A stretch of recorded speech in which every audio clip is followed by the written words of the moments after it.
Kia ora koutou katoa. Good afternoon. First, the week ahead. I'm in the House on Tuesday and Wednesday. Also on Tuesday, I will attend a ceremony at the Carter Observatory here in Wellington for the gifting of the Matariki Tohu, or the official branding for Matariki. On Thursday, I'm in the Waikato with Minister O'Connor to mark a significant milestone in our M. bovis eradication program and to make a biosecurity pre-budget announcement to further secure our productive agricultural base.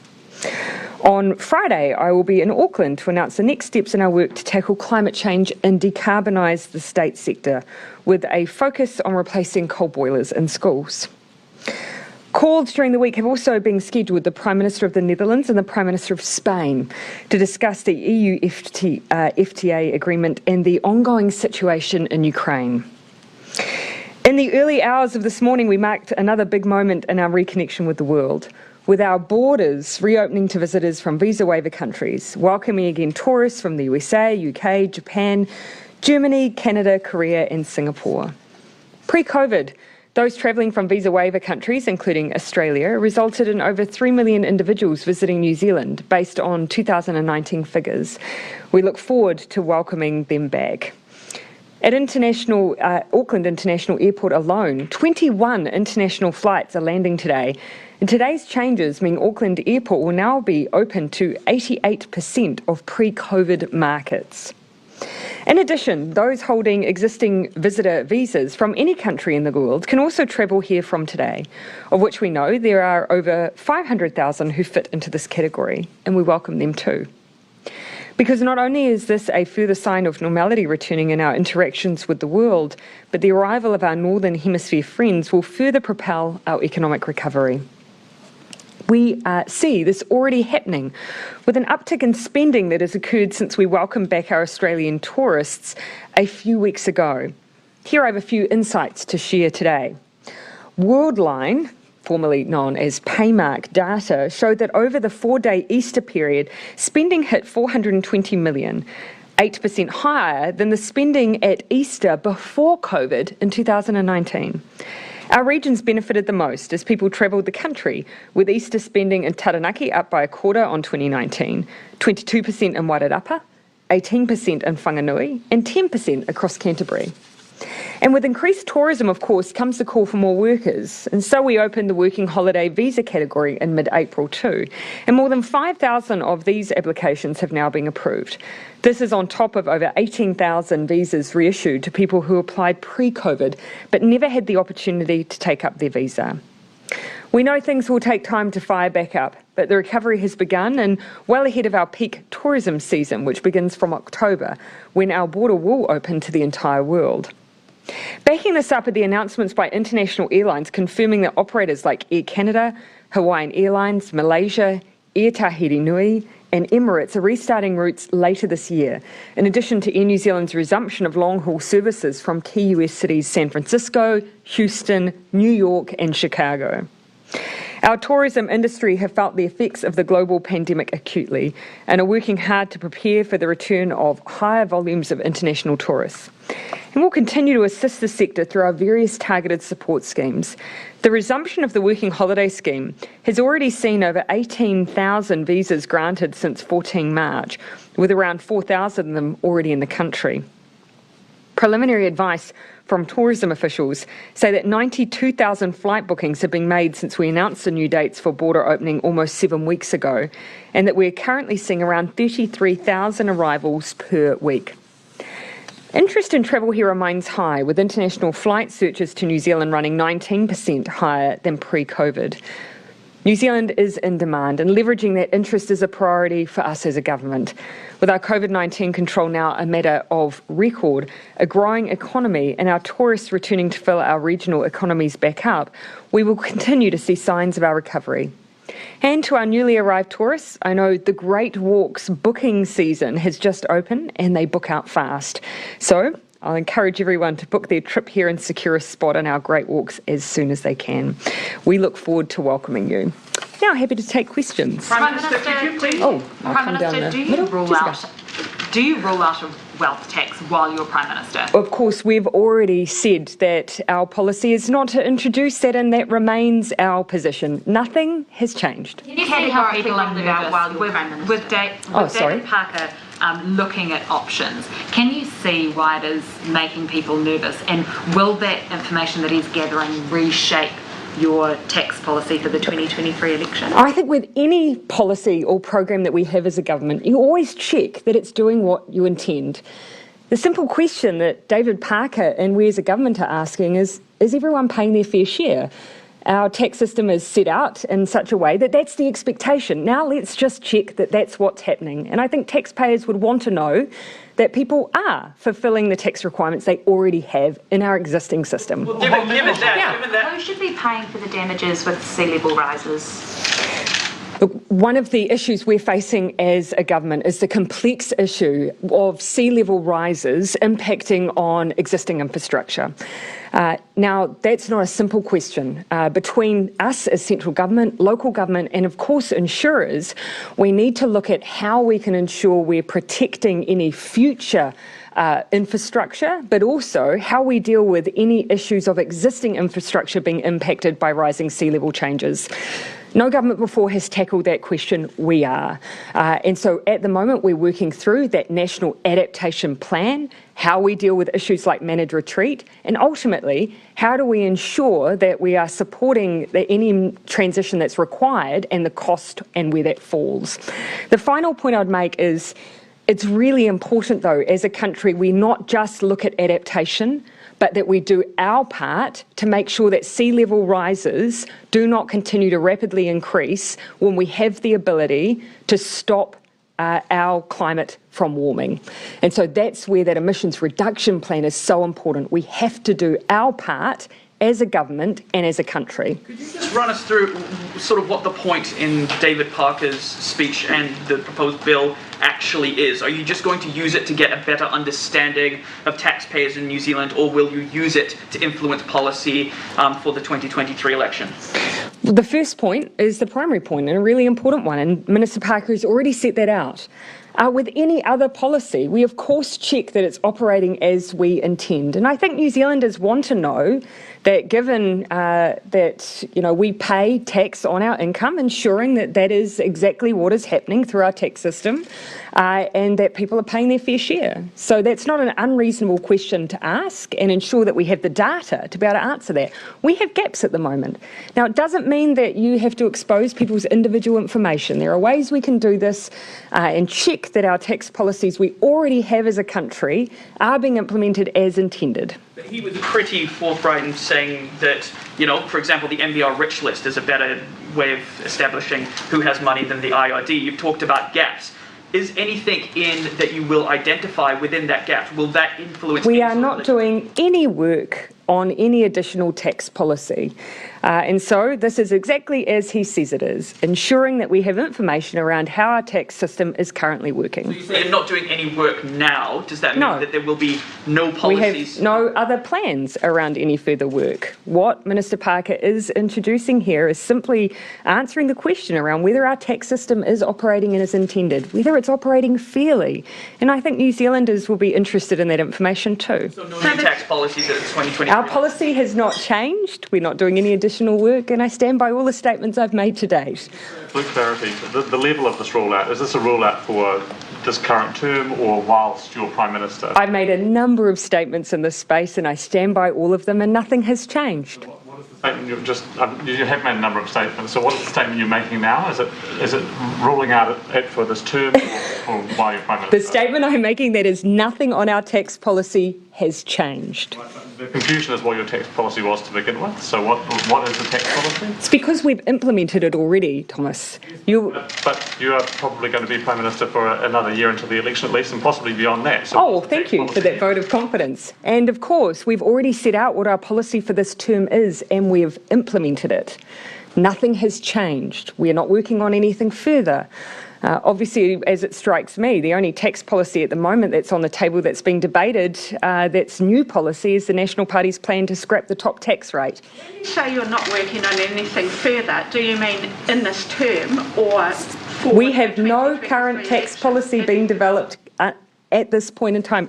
right now. It just seems bizarre that you won't say that you will have... Nor do we have any plans for to. the 2023 election. Nor do we have any plans to.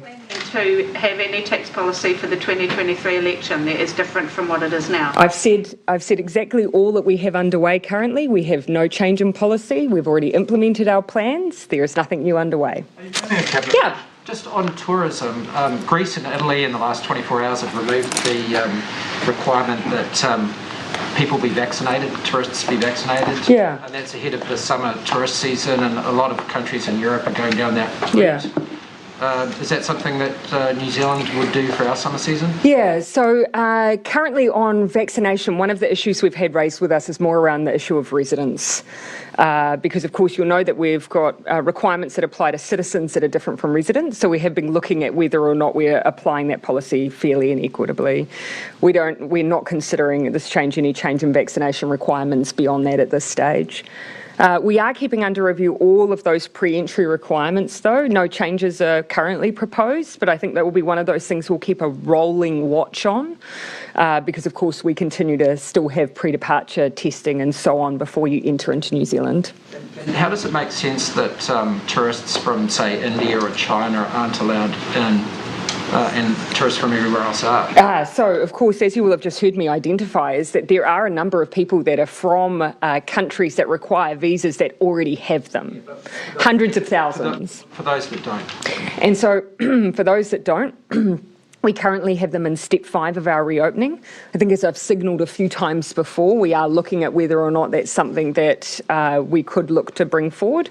I expect to be able to give a signal on that sometime in the very near future. Those were always the last possible timeframes that we were looking to, and most of that is around visa processing more than anything to do with COVID-specific issues. Departure testing. Yeah. Greg Foran said that he'd like that scrapped. Is Yeah. that something that you would consider? And if not, why not? And do you have a timeline for that? So that's a number of members of different parts of the industry are looking to remove as much friction as they can at the border. So I absolutely understand that airlines, airports and tourism operators do want to make entry to New Zealand as easy as possible. We have to balance that against, though, continuing to make it as safe as possible. So the consideration for us is by having pre-departure testing, you reduce down the number of possible people who may end up in your hospital system because they've come to the country with COVID already. And so at this stage, we're constantly keeping that under review, but we're not here to make any changes right now. Prime Minister, Henry. the government is currently consulting on a plan to proactively release all advice sent to ministers. Why are you doing this, and why are you asking the agencies to do it within their baselines? Won't this cost quite a lot of money to administer? First thing that I'd make give a little context around. We have been very forthright on trying to create stronger systems around the release of information as a government. So proactive diary release didn't happen in the way it does now before we came into office. The proactive release of papers and systematising that. And of course now you have more frequent appearances and lines of questioning even for ministers and agencies. So all of that have happened while we've been in government. We haven't made further changes, or Cabinet has not made any, taken any decisions on anything further than that at this stage. If we do, we'll make statements on that at the time. One thing I would say, though, is that it does place, you're right to point out, it does have a significant burden on the resource that we have within agencies, because we have, we do get a lot of requests and we have those same timeframes to work through. So making sure that we have systems in place that make that as easy as possible is something that we're mindful of. A bit of clarity on the tax question from earlier. During the 2020 election, there was, as you will recall, a lot of statements around the wealth tax that the Greens were putting forward, and you were asked, would you enact a wealth tax while Prime Minister, and you said, I would not allow it to happen while Prime Minister. At that point, were you talking about the Green Party's wealth tax policy, or were you talking about any form of tax on wealth? And again, I'm not shying away from any of the positions I've taken. I stand by all of them. And yes, I did rule that out, and I stand by those statements. Was that the Green Party's wealth tax or any wealth tax? I have no intention of introducing a wealth tax here in this term, and we're doing no further work on it. And again, I have to be frank here. There has been mischief made here where it does not exist. I accept it may be a slow news day, but we have no policy to report on, and there's no election policy I'm putting forward today for debate. And my statements and positions have not changed. Prime Minister, End of story. John. Lots of international delegates have been visiting Kiev lately. Yeah. What, if any, plans do you have for yourself or members of cabinet and government to go visit Ukraine? So from my observations, John, many of them are from within Europe. Leaders where, for instance, the Prime Minister of Denmark, the UN Secretary General, very direct localised impact of that conflict on their region and on their back door. And of course, for obvious reason, the UN General Secretary has a specific interest, obviously, as well. For us, it's about making sure that we are connected to what is a very dynamic conflict. It's about making sure we have the right information to make decisions on New Zealand's contribution. But it's also about weighing that against making sure that we are not in any way removing the focus that rightly needs to be on the management of the conflict itself and the protection of civilians there. Are you concerned about upsetting Russia? No, not at all. For me, actually, it's about making sure that we're not drawing Ukraine's resource away from where they need to be focused. When I spoke to the Prime Minister of Ukraine, he said that he would love to host us in Ukraine. But for us, it's all about the right time to do that. They're in the middle of a war. I can absolutely understand the imperative of within Europe having those neighbours and close allies in close proximity to that conflict within the region. But I'm also cautious about assuming that New Zealand visiting would be a priority for Ukraine right now. I don't consider it would be. I imagine that was based on some statements made by past politicians in this area. I disagree with his position. Michael, then Joe. Did you? What is your view of the High Court ruling on the MIQ lottery delivered last week? And do you accept that it infringed on the rights of New Zealand as the court ruled, and any further decision on challenging that? Yeah. So I think what I will say. I'll just say, keeping in mind that the process is still underway. We still have a declaration that's yet to be issued. But all the way through, I think it's fair to say we've known and acknowledged that MIQ and even the systems that we put in place to manage MIQ were the best of a range of bad options. The moment you're limiting the ability to come into the country, you are going to have a situation where people are put in terrible scenarios. And we've seen countless stories of that, and all of them have been heartbreaking and incredibly difficult. And so what I will do is absolutely, again, acknowledge the impact that each of those circumstances has brought for people. But I still want to just make sure that we don't delve into the space where the court's still looking to make a declaration. So I imagine we'll have a bit more to say after we've had that declaration issued. Could it have been done better as the Yeah. Oh, look, I accept the court's findings. Ultimately what they've said is that our rationale for having those protections at the border, they've accepted that. But what they've looked at is how that operation, the exemption regime that was operating, and the way that we implemented some extra tools, whether or not they were right. One thing I would acknowledge is that our attempts to make it fairer were found, obviously, by the court to not have improved the system, and I accept that. We apologise to people who had to go through that. And this is where I just want to make sure that we have the declaration. I do think there will be more to say, but I want to make sure that the court has finished its process. Yeah. Is it yours on this, Thomas? No. Okay, Joe, and then I'll come back around to you. Yeah. You had your US Business Summit speech this morning. Yeah. And you obviously spoke about the Indo-Pacific region and the desire for the US to still be part of the CPTP. You've also highlighted the fact that you are travelling to the US later this month.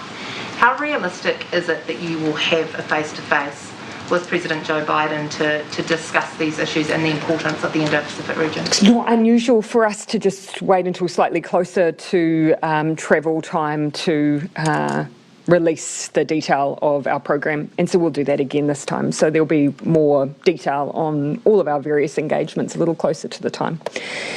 One thing you will have already heard me say, though, that is, yes, political engagement has been part of our programs to date, but it's not necessarily always been the number one priority as part of our reconnecting strategy, because that political engagement has continued throughout COVID. What hasn't continued is the face-to-face engagement for our trade delegates in particular, and so that's where we're putting a lot of our emphasis at the moment. But we'll look to release more detail closer to the time. Also had, it seemed, very good rapport with both Prime Minister Lee and in Tokyo as well with Kishida. Have you had any contact with them since you have returned, and are they both on that level now that you can sort of pick up the phone and just send them a quick message?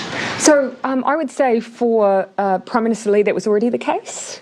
And again, multiple engagements, multiple bilateral engagements, and we have in the past been very quick to pick up the phone to either share information or engage on a practical issue. So that was already the case, I would have said, pre-trip. Certainly, having those face-to-face dialogues helps build that position where you can do that. And I'd like to say that we'd be in the position to do that with Prime Minister Kishida, and that takes different forms. If there's the need for translation, you might put a bit more planning around it. Yeah. Halfway to the date of the next election. I'll come to you. Halfway to the date of the next election, have you got a cabinet reshuffle penciled in? Are you likely to do a cabinet reshuffle before the next election? Yes to the latter, nothing firm to the former. So it's not unusual to in between the cycle, mid-cycle, to look at your lineup and ensure that, for instance, you're using the talent to the best of your ability. I haven't set a particular date around that. Is it likely to be, this year or closer to the next? I haven't set any firm dates yet at this stage. But all I'm indicating is that I don't anticipate having exactly the same lineup of the team for an entire 3 years. Yeah. Yeah, I will come to you. Just one more time for the people at the back. Can you categorically rule out that while you're Prime Minister, there will be no wealth tax? I have answered your question. A few weeks ago, you met with Local Government New Zealand, who expressed concerns about that rule that says candidates have to put a street address on their promotional material. Yeah. Particularly some really don't want to have to put their home address out on their campaigning material. And I think you shared their concerns.